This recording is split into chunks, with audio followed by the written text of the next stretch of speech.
supposed to be about my life. Like, this is annoying.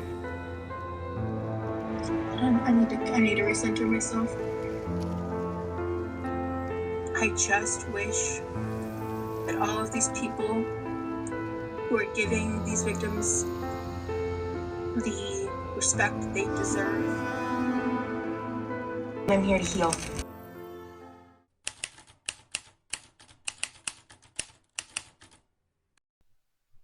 Few have a perfect childhood. For many of us, our upbringings were difficult at best. We often learned the hard way to be mature, how to pick ourselves up if we fell, dust off our own knees, and that we will always be two things: our biggest supporting character and our own harshest critics. I don't think Rosalind Jean's childhood was much different from the childhoods of most. Rosie was born in November of 1991 to devout Mormon parents.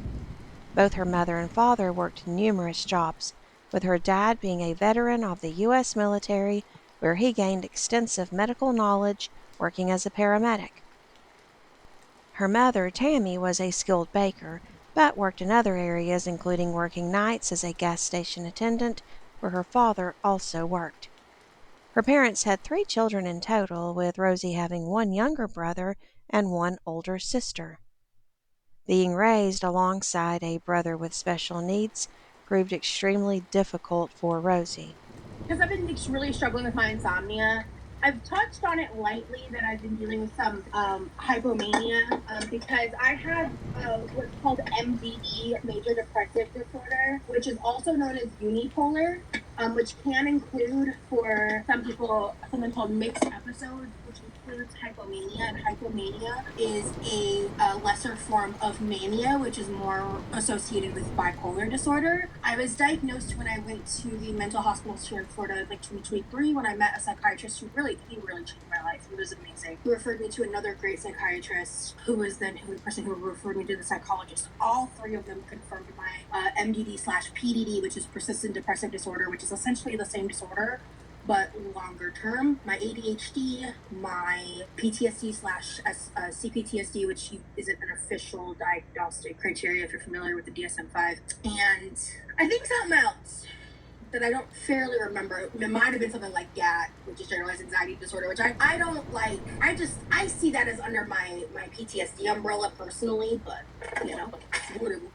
So I think that having the diagnosis helps me understand my symptoms. So instead of blaming myself and hating myself for it and trying to willpower myself, I can treat myself through those symptoms and give myself grace and give myself space to take better care of myself, because I know I am not my disorders. But I mean, at the end of the day, a lot of these things and issues I have came from a lot of things being neglected in my childhood and not being understood or known at the time for whatever those reasons were. Her parents focused heavily on accommodating her brother's specific requirements. This dynamic left Rosie feeling deeply jealous and neglected during those developmental years where she needed her parents the most. And I think her adult obsession with online attention is just an unresolved result of these deep-seated childhood wounds. Her needy, attention-seeking behaviors at any cost suggest to me that she seeks internet validation to fill a perceived void of parental neglect. Despite her parents probably never intentionally neglecting their daughter, I believe the feelings Rosie developed would fester and go on to directly shape what we see her content as being today.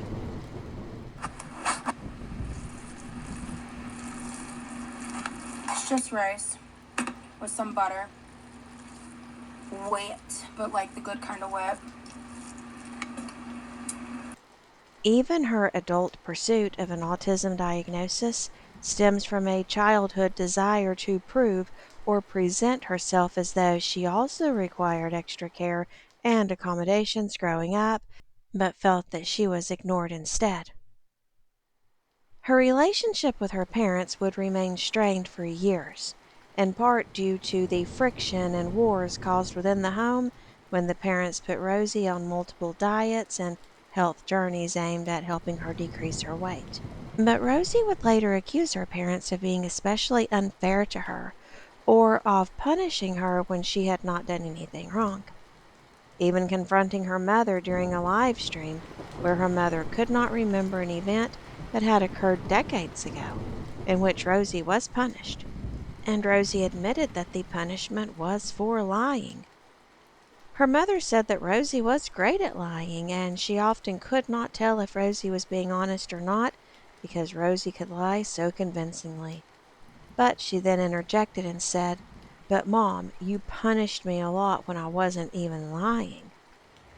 The problem. Like, I couldn't tell the difference, and so I never knew what to believe. And so Rosie didn't just blame her mother for her rough childhood, though. She said her dad once gave her a conversion therapy card when he caught her looking at women online. But this accusation cannot be proven, and there still remains the question of why her dad was walking around with cards that recommended conversion therapy to people. But her childhood was more than just absent and unfair parents. In her very young years, she experienced SA by a family member who was twice Rosie's age and had been living with Rosie and her parents for some time. The cousin was made to move out when Rosie's mother allegedly caught the crime being committed, but at that point, according to Roz, the damage had already been done as the SA had been ongoing for a very long time.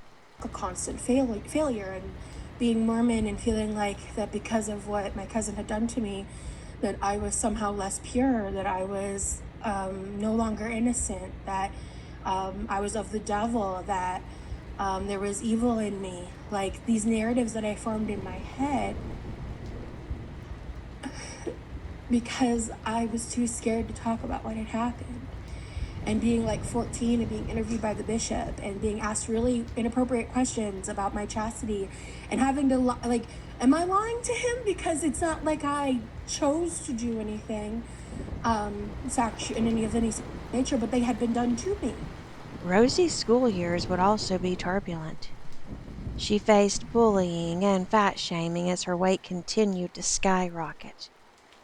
By the time she was in high school, she didn't want to continue with her studies, so she dropped out, and at that point she says that she was over 500 pounds. Over the years, she did make a new group of friends, and this would change her life in so many ways. She would leave the Mormon church at the age of 18, then she would go on to learn about theater, fat acceptance, and she would begin engaging in sex work and have her first boyfriend, whom she met on Reddit, along with a man she also accused of stalking her. She would talk about losing her virginity, and she would make an online public post saying that she had contracted something from her escapades of meeting up with a man she had met online. But instead of blaming the outcome on her decisions to meet men in real life whom she did not know, she said it was because she was an unmedicated person with bipolar disorder. The excuses, the deflection, the hypocrisy, and the victimhood narratives would continue for at least the next 17 years.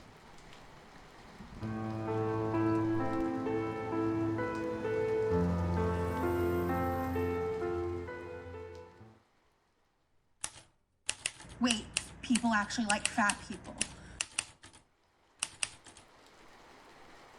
18-year-old Rosie's life looked very differently from the life that left high school to avoid the bullying and shame that she felt over her body size.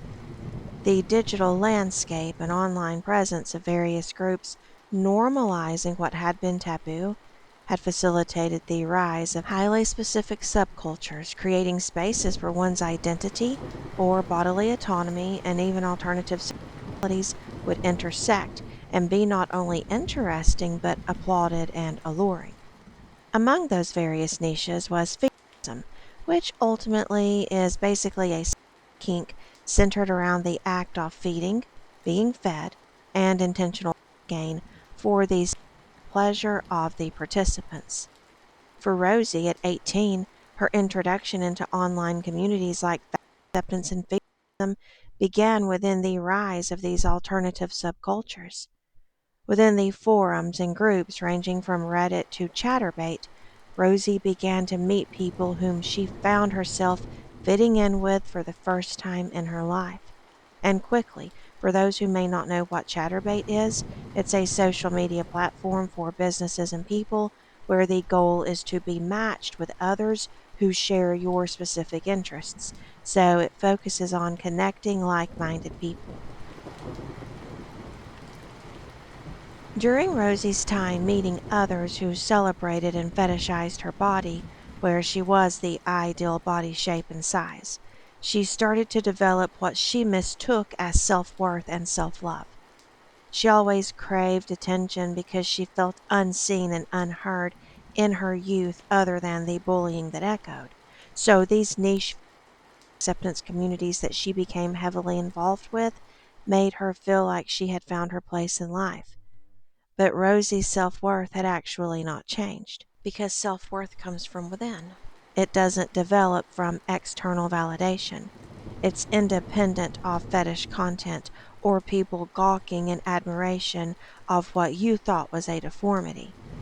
Self-worth comes from the realization that we are valuable despite how others view us, not because of how they view us.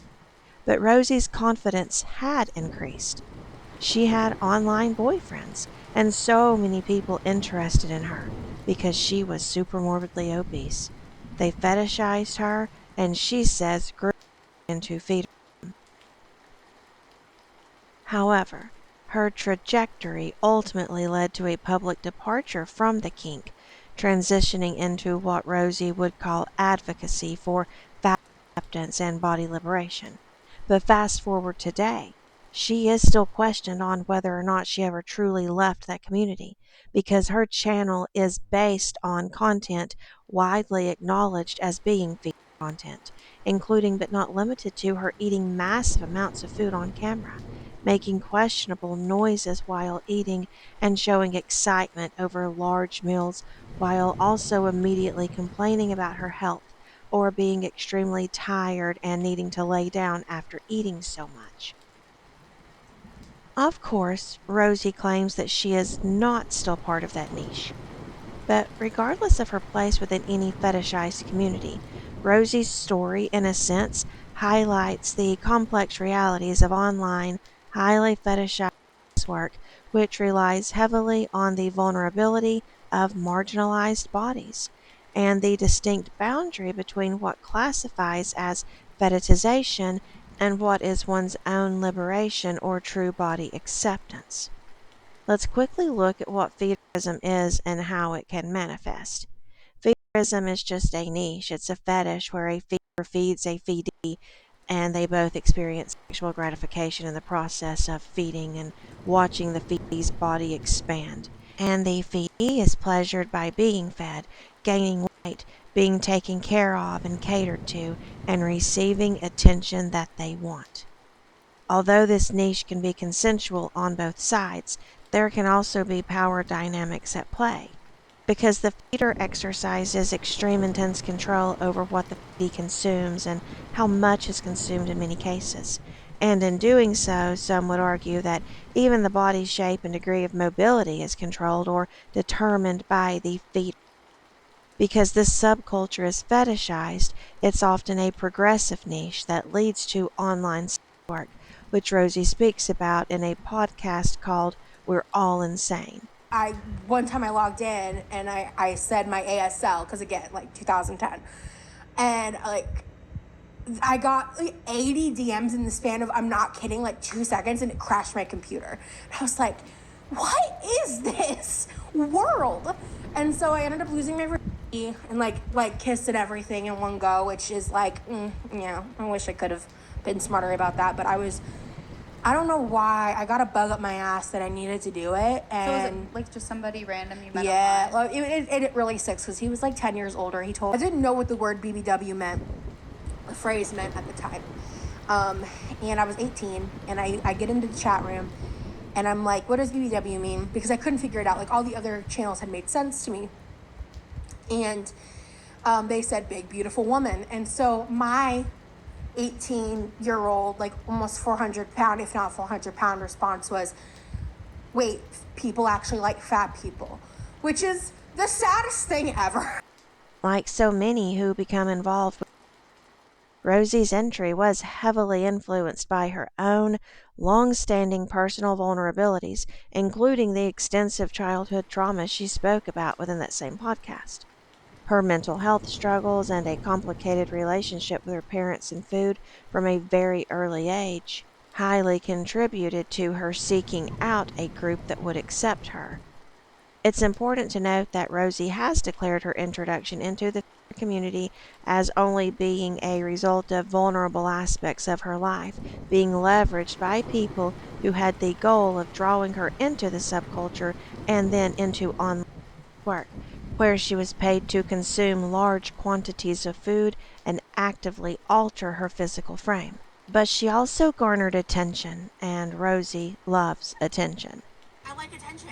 Since she felt invisible in many aspects of life, she wants to be seen, noticed, watched, heard, and applauded. She wants to be right. She wants from society what she feels her parents didn't give her, and she wants her excuses for failure and laziness to be accepted without question or debate. The attention Rosee seeks is exactly what she truly gained from the female acceptance community. It's attention that always puts her on the side of right and in a spotlight. Rosee also says that during her time of working within that niche, she learned of an even darker side known as deathism. And Rosee said that she had a problem with specifically deathism. But when listening to the podcast, it doesn't seem like she has any real objections to feeling itself. And this is a point that has led many to conclude that she still is part of that fetish community in one way or another, and that she deliberately films herself eating when alternatively she could film aspects of her life while leaving out the food consumption content. When I listened to Rosee discuss that chapter of her life, it became evident to me that fetishism, attractiveness, and her own identity were all wrapped up as being someone fetishized within that community. The attention she garnered elevated her self-esteem, at least temporarily, which would also make it difficult for her to fully leave those doors closed, particularly since she still today preaches about body positivity and fat acceptance, often attempting to visualize herself on camera by staring into the viewfinder while eating and making exaggerated facial expressions and excitable gestures surrounding the food in the act of consuming it. Although Rosee condemned all types of fetishes in 2023, her actions still made her possible continued involvement very questionable for many. So this looks thicker because it's been in the fridge, but this is my like country sausage soup.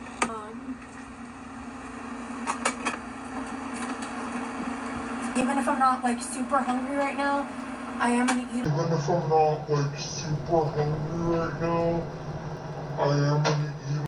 Even on Rosie's YouTube channel, she has the words "You are healing" posted, but Rosee herself seems to continuously repeat the same actions, including the on-camera consumption of food, which led her initially into a lifestyle that she claimed was dangerous and toxic.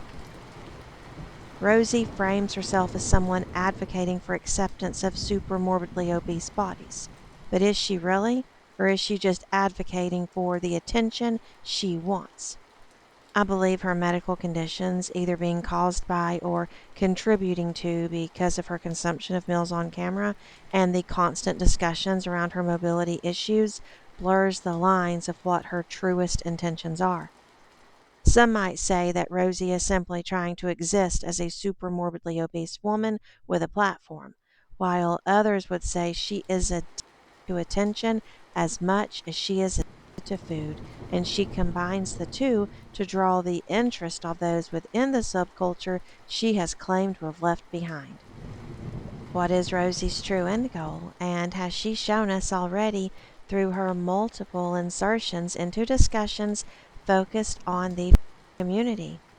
If she does not want to be associated as a feed or a member of that subculture, then why is she continuing to place herself there by giving interviews, writing articles, feeding herself massive meals on camera, and placing herself at the heart of what feed stands for? Rosee loves controversy and attention, and her actions are proof that she's equally hungry for both.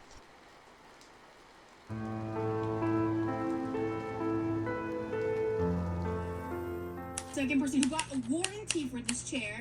I got a 3-year warranty on this bad boy. If you've ever consumed Rosie's content, you will notice a recurring theme. Rosee is not shy about requesting gifts, money, or even shy about having a P.O. box exclusively so her viewers can surprise her with presents. She makes her videos very uncomfortable to watch when she dry bags and just openly e-begs for gifts. She has said before that her family faces financial difficulties, but she has also shown that she does not allocate her funds appropriately if she is in fact a member of a household that is struggling to make ends meet.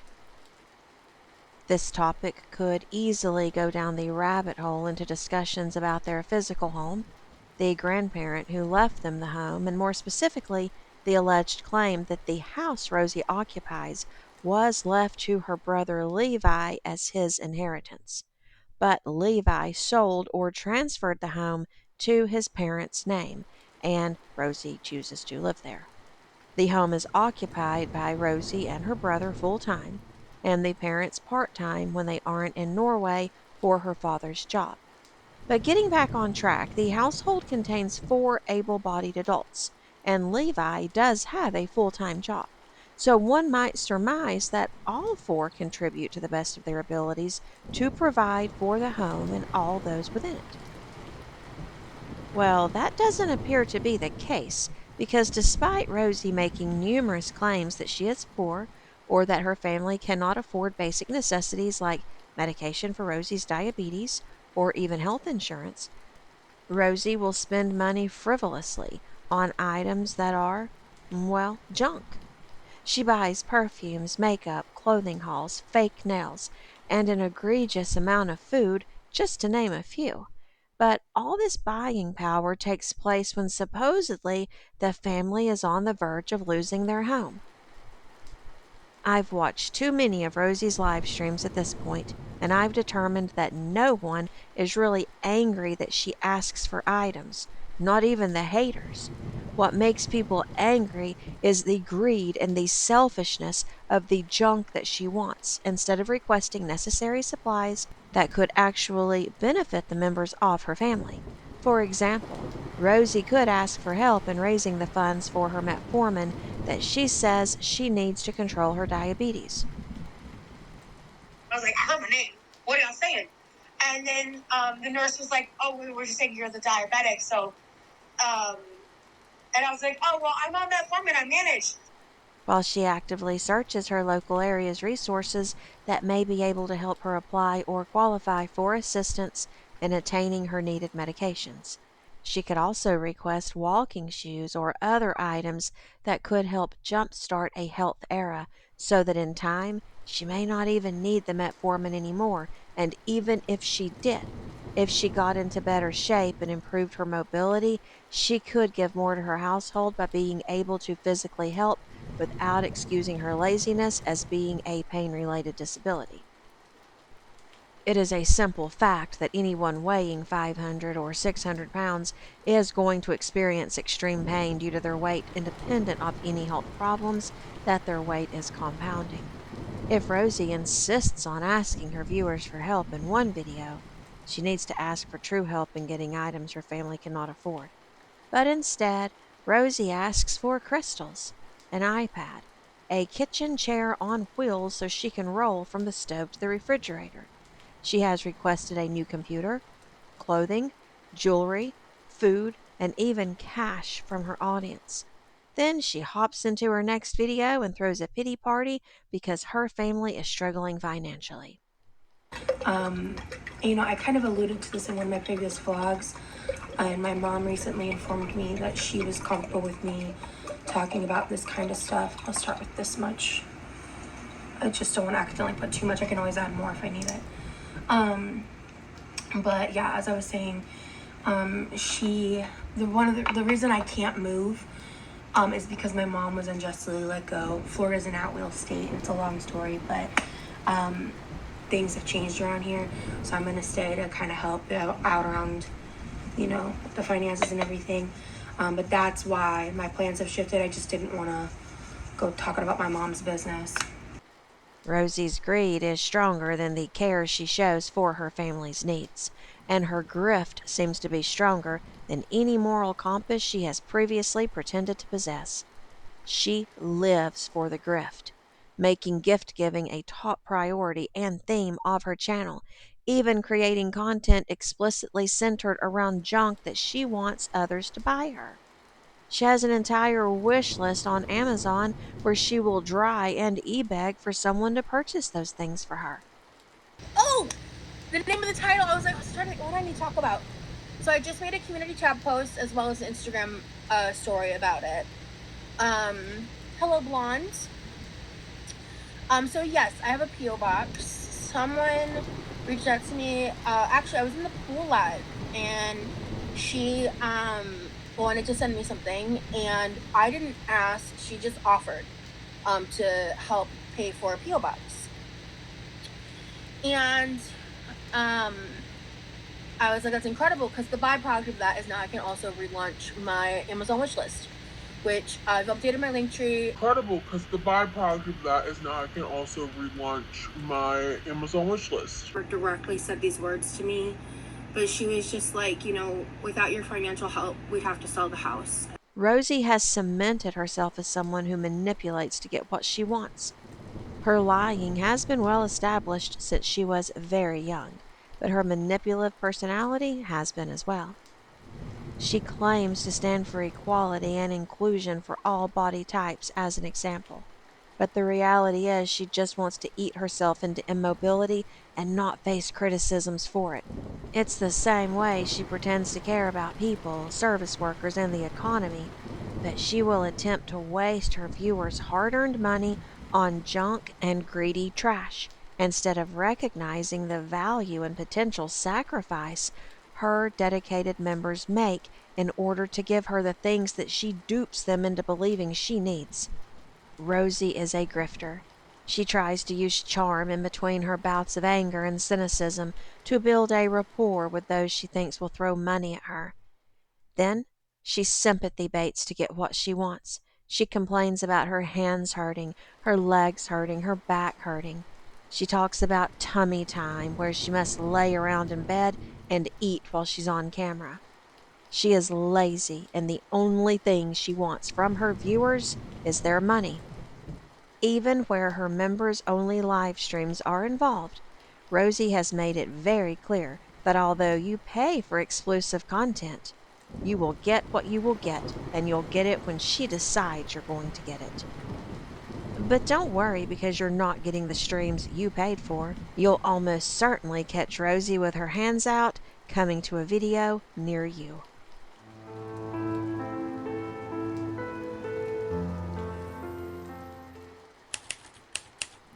Bro was hit by the demonetized demon.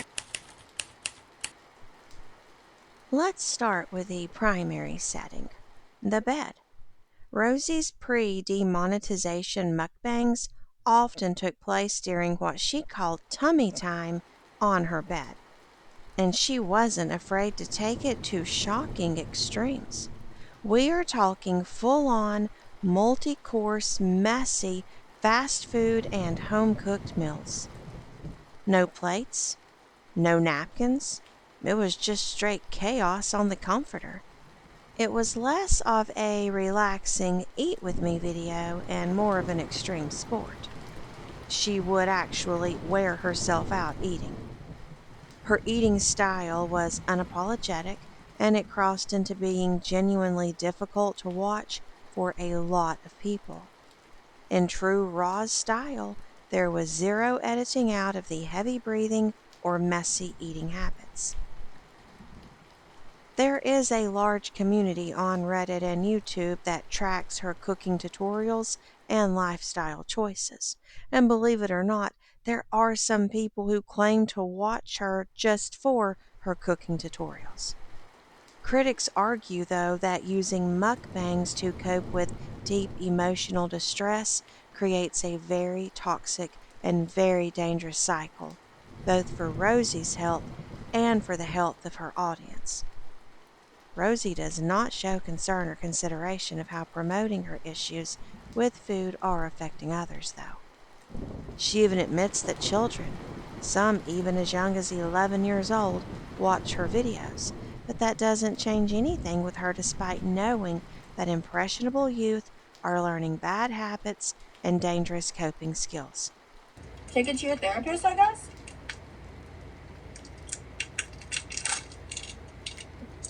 I had somebody ask me about these a while back, and I didn't want to eat one then, but all I've had today besides this bowl is 3 almonds. I wish I was joking. But as I was saying, sometimes under extreme stress, I have an opposite reaction. Like, I used to always default to overeating, obviously. But depending on certain situations and what's triggering me and what's going on, sometimes I have the opposite issue now. And I've been dealing with that a lot for about a week now. But these little shits are a godsend. I love these. I can always count on these when I'm struggling. And that is the heart of why she was demonetized in December of 2025. Rosie's mukbangs were not the innocent, just eating a meal on camera that she likes to claim. She is a self-admitted, clinically diagnosed binge eater and food addict who has admitted to eating differently when stressed or depressed. She would then get on camera and openly promote eating her stresses away during segments that she labeled as mukbangs. They were never actually mukbangs, though. She can do anything that she wants off camera, and there's no one to stop her. But on camera, positioning herself on platforms like YouTube, she does not have the legal right to use those platforms to promote self-harm, as both terms of service and U.S. legislation says as much. Rosee previously held a telecommunications job in sales, but no longer works there due to her poor work ethic. It didn't take her long to start a YouTube channel where the mukbanging would begin. But none of that would happen until after she contacted reaction channels, begging for them to react to her Instagram stories and implying that YouTube might be in her near future. But Rosee didn't need reaction channels tracking her YouTube behaviors, as she would quickly garner more critics than she could handle. Most people realized that she was monetizing her poor relationship with food, and as time would pass, the mass reporting would be at a point that not even the YouTube bots could ignore it anymore. Rosee had spent years harming herself for clicks and views, right off the heels of being an extremely public participant within the feederism community. So it should have come as no surprise that her mukbang videos were being seen and reported for what they really were: an ineffective coping mechanism and a drug of choice being abused on camera. You looking pretty, thank you. Oh, Rosee, I am curious about the community you were involved in and how you ended up there. Do you think one of these days you'll tell us about it? Absolutely. That's one of my goals. To start, I can tell you I was to it. For one, it's a really dark story. But, yeah.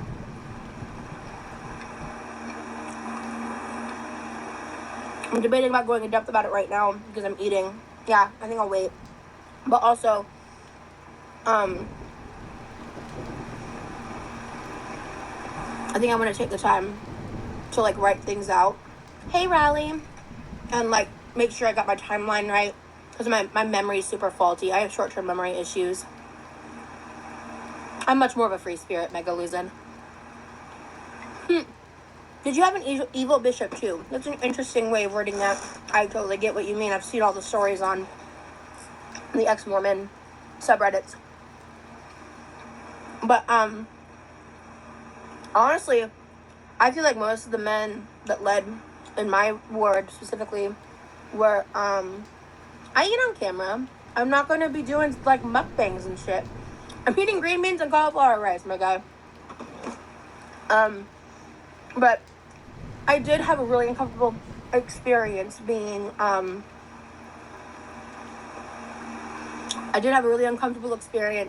like interviewed when I was a teenager.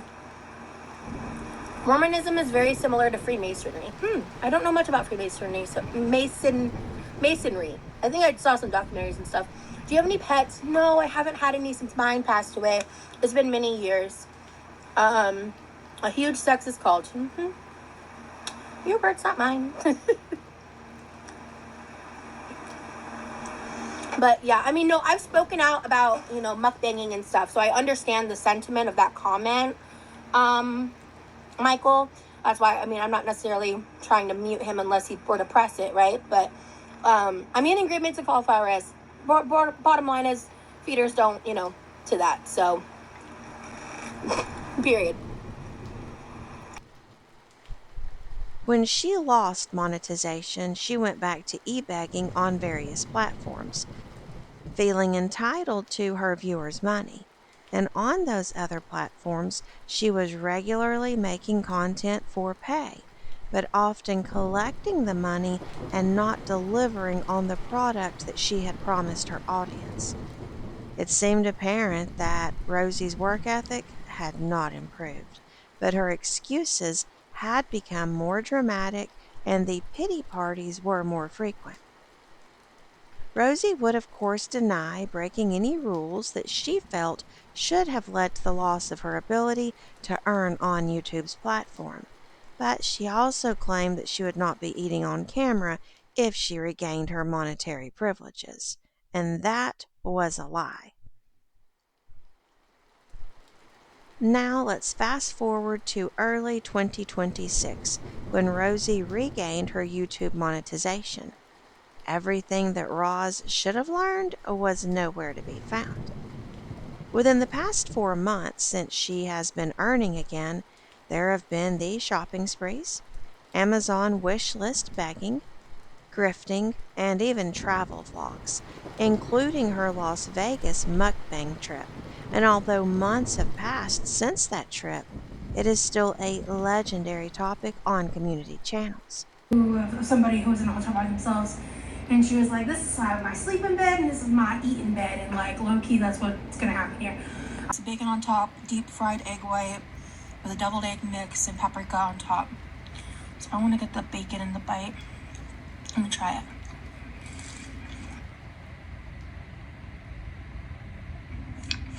There is something in this. I think it might be the bacon that makes it. I think there's something in the seasonings. That is so good. Holy crap. Bro.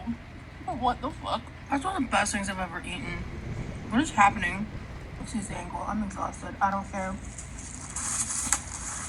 I'm just gonna do a quick little taste test. And I'm gonna eat my food and go the fuck to sleep because I have an early morning. And I haven't eaten anything since the plain snacks and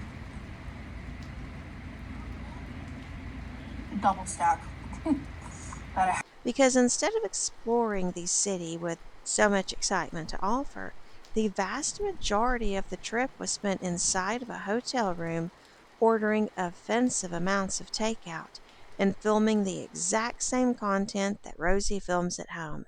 This time it was just with a different headboard in the background. The majority of the scrutiny is the whiplash, though, because 1 minute Rosie is pretending to review a meal meant for 5 people, and in the very next sentence, there is a deeply heavy, unedited detail about her childhood trauma. the CPTSD it caused, or one of her many physical health problems, which, very evident to most of us, is greatly attributed to the meals intended for five that she keeps insisting on eating. Rosie claimed innocence over losing her funding, but that didn't make her actions innocent.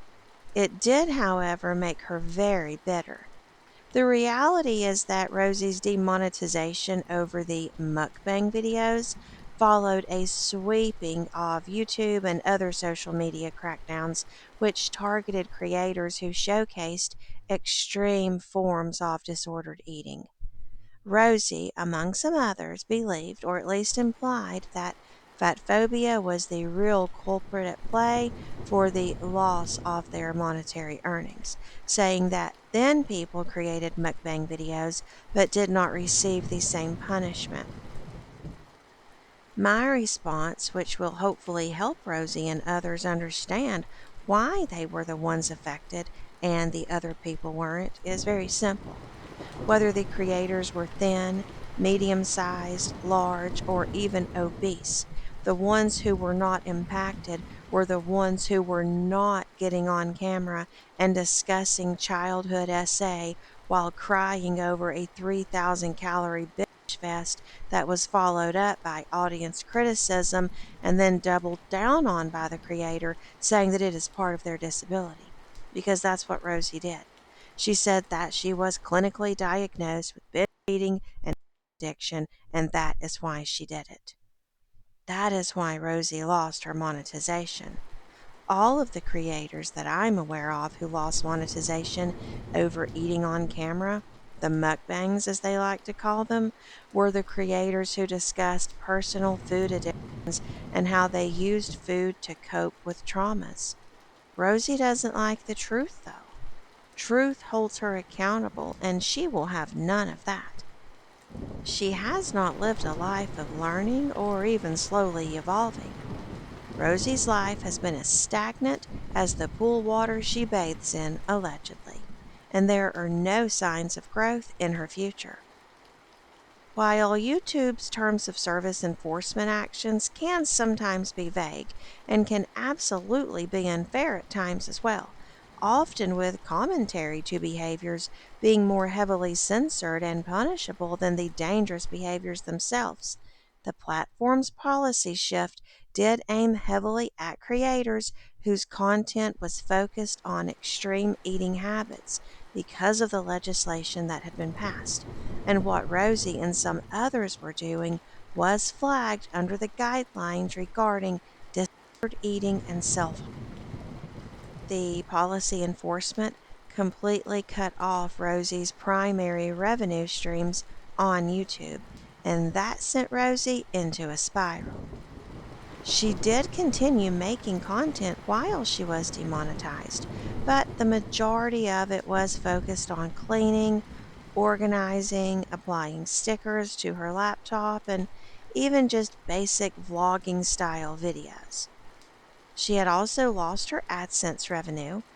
Her channel memberships were completely deleted, removing her recurring monthly support that she had grifted from for years, and her super chats had been disabled, which prevented her from receiving donations during any live streams. But to no one's surprise, Rosie, who could not grasp the concept of it being unacceptable to promote eating on camera, fully grasped the concept of how to upsell the grift. Directly after losing her main income source, she published a statement on her YouTube community tab and established a Patreon with the intention of guiding her audience to the external grift. 3 months after she lost monetization, she got it back in March of 2026. Today, as of the last live stream she has uploaded, Rosie is still creating mukbang videos, but now she simply advertises them as cooking videos, despite not showing what or how she cooks anything, and focusing on the extreme exercise of hand to mouth. Nothing has changed with Rosie because she is a lazy opportunist who will continue until she is permanently banned.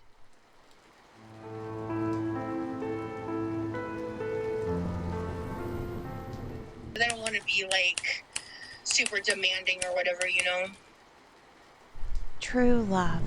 It's having your partner be your servant, bossing them around while you sit on your bulbous behind, breathing heavily and adding extra butter to everything. It's moving in for a kiss, then handing your partner a chore to do because you never wanted a show of affection in the first place, then laughing at them doing as they're told. Just give them a chore and look away while he gives you a death stare. Granted, none of that is an example of what any of us are looking for, but it's exactly what Remy found when he started dating Rosie. For months we have watched it play out on camera, where some moments are shocking and others are just rage inducing. When Remy is with Rosie, he might as well be on the clock, because all he does is work. It's not about being a giver and expressing love for your partner through acts of kindness. It's about Rosie being a calculated, manipulative, lazy user and taking advantage of someone who is clearly fed up with her, but possibly unsure of how to proceed and approach her about his grievances. He's only her boyfriend, but she seems to think that she's his boss. Rosie started dating Remy around 6 months ago. He was already in a relationship when he saw Roz on a podcast and was immediately smitten. His willingness to allegedly cheat on his partner with Rosie made many question his motives. Is he a feeder, a fat admirer, or did he see a possible advantage to having a partner with a public platform already established? Because he happens to be an up and coming artist himself who needs a public platform to achieve his goals. I was gearing to land essentially. And so I was able to excitedly run home and hop in back in, or, flop into bed really, and watch it with him. And it kind of just extended the joy for a little bit longer before like the sadness of being home truly hit. This was one of, I think, the sweetest things anyone has ever done for me. Because this video was his way of like letting me know that he wanted to be a part of my content. Rosie's boyfriend is also openly bisexual and was in a seemingly committed and happy relationship before meeting Rosie. That also raises some additional questions as to why he would leave his partner to be with Rosie, especially for those who have watched her and know exactly how she is. Regardless, though, they began seeing each other maintaining their long distance relationship before Roz went out to Texas to stay for 2 weeks with him. During that trip, we saw what we anticipated by that time. Rosie ate egregiously, showing food aggression at the barbecue restaurant. Remy, whose real name is Lee, took Rosie shopping, mostly for food, and they painted each other's fingernails. Rosie accused someone of stalking the couple, but that would later be disputed because Rosie had given her members only subscribers private information, letting them know first that she was going to Texas to see her boyfriend. Then she vlogged from very specific areas where it was easy to recognize his area if you were from around there. A couple of photos were taken of them out in public. But instead of Rosie admitting that she possibly gave away too much personal information, she just stuck to her playbook and blamed the person who saw her and Remy out and about. Rosie is a recognizable person, and even if you aren't familiar with her, and even if you have no idea what she looks like, it stands to reason that a 600-pound woman in a scooter with her 6'2", 120-pound boyfriend walking beside her is something that people just happen to notice. Oh, hey, we need Oreos. Are those double stuffs? Hell yeah.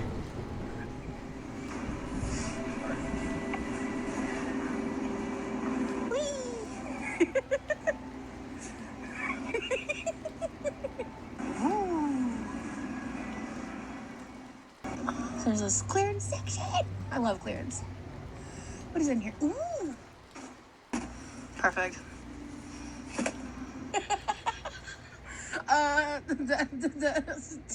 That should get damaged out. You know, I'm gonna keep my thoughts to myself. We are working on the list. This is just some bullshit. Well, let's go. Okay. I can't. Okay. Oh, trying to juggle. You want sugar and what? Oh, okay. Well, we also need to get a thing of brown sugar and a thing. But more noticeable than how she and Remy do or do not physically favor is how she talks to and treats him. It is uncomfortable to watch her boss him around, and it's increasingly enraging to watch him react to her with his body language, because he responds with a full story through his facial expressions. But Rosie is so focused on food or food preparation, I don't think she even notices. Remy went to Rosie's home to visit with her for an extended period of time, and throughout those weeks, the more comfortable Rosie became, the more uncomfortable it appeared she made her boyfriend. He was handing her things that were within arm's reach. She would wait for him to come from another room just to have her cup filled so she wouldn't have to break tummy time. And this is after he brought her sandwiches to be devoured in bed, while he worked from another room on his studies. She started treating him the way she's often accused of treating her brother, disrespectfully and in a demanding or entitled manner. For him to wake up for, because like I love that I'm not gonna have to prep the pork. I don't have to do that because I have a man that can do that. I also have a man who can do the shredding and certain things that hurt my hands, so I love that for me. Rosie has a tendency to make her laziness the problem of everyone around her, and she says that her boyfriend loves doing things for her, which may very well be true.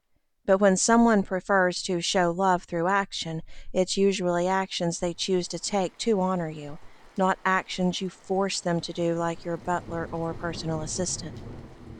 The way she treats her boyfriend, like the way she treats her brother and mother, is a culmination of years, maybe decades, of her laziness being catered to and Rosie developing not only a dependency on someone doing it all for her due to her laziness, but she seems to have also developed an actual physical need for it.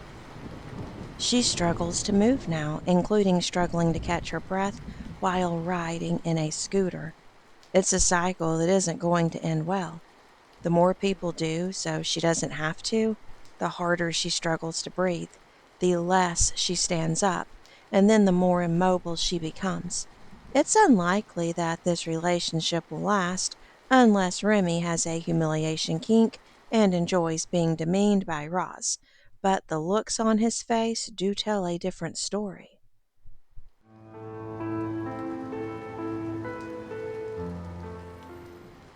Fuck this shit, I'm out. I don't think many people that I've had the displeasure of watching have ruined their lives quite as badly and recklessly as Rosie Jean has.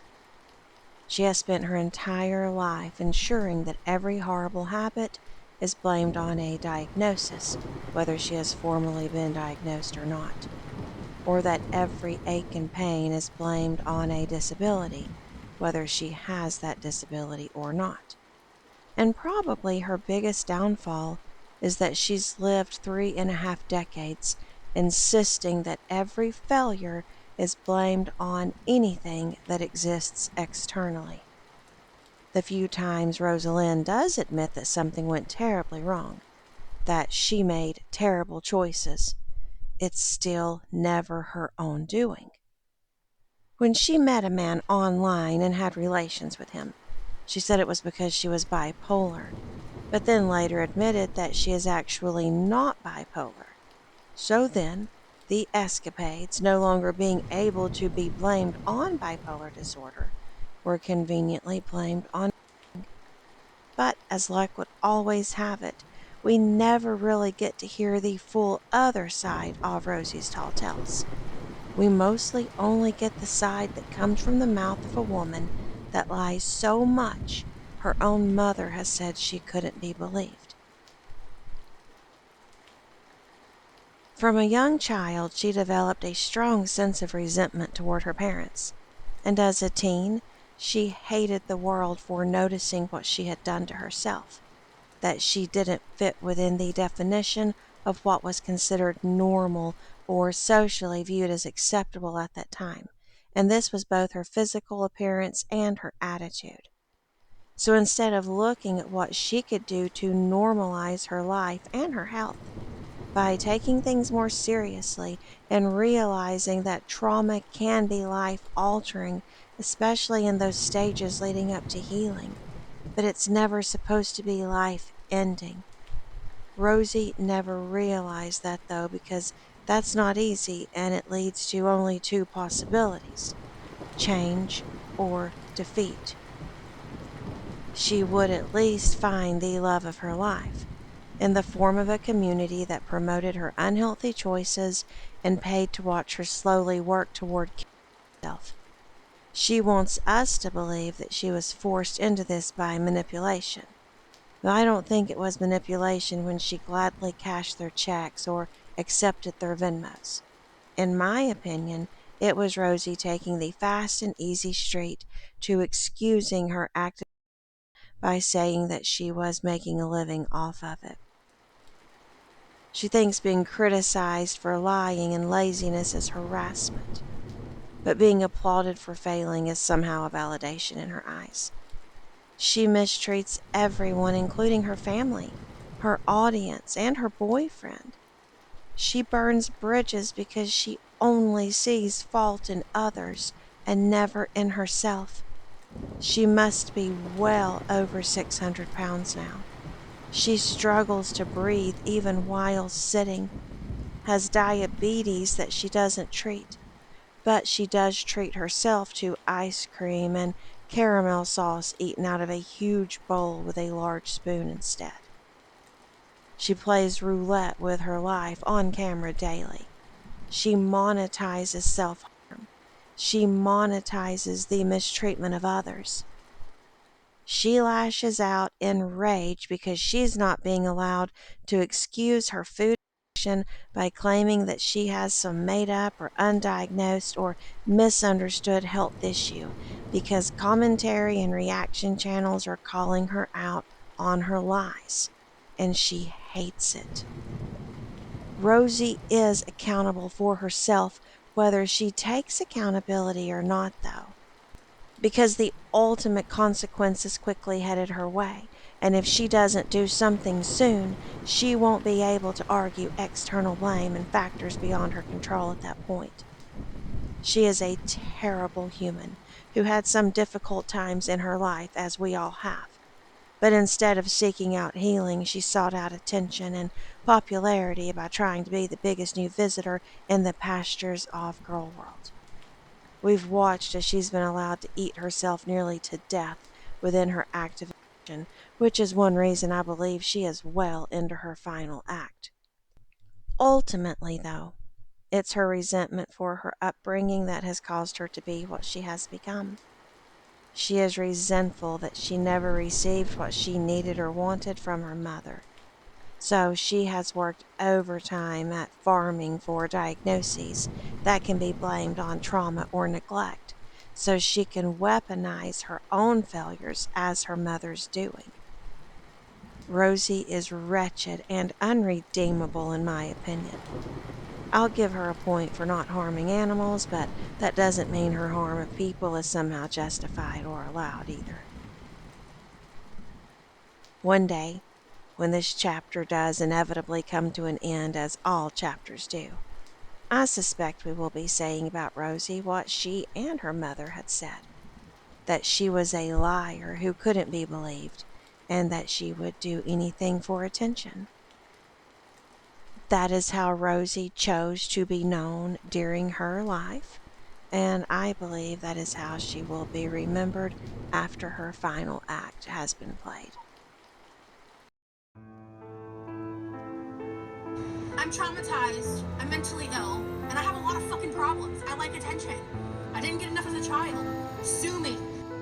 I'm traumatized. I'm mentally ill. And I have a lot of fucking problems. I like attention. I didn't get enough as a child. Sue me.